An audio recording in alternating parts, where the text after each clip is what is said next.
اختي. اختك شنو فيها؟ طنطوط. كيف تنطر؟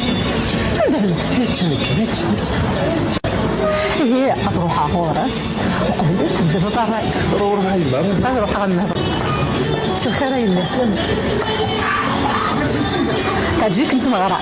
ايه الحمد لله الشمس الحمد لله. ايوا والله نكون اختي عجيب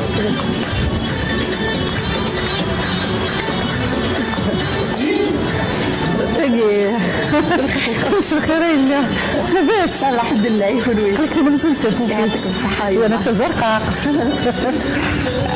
تجي تعجبك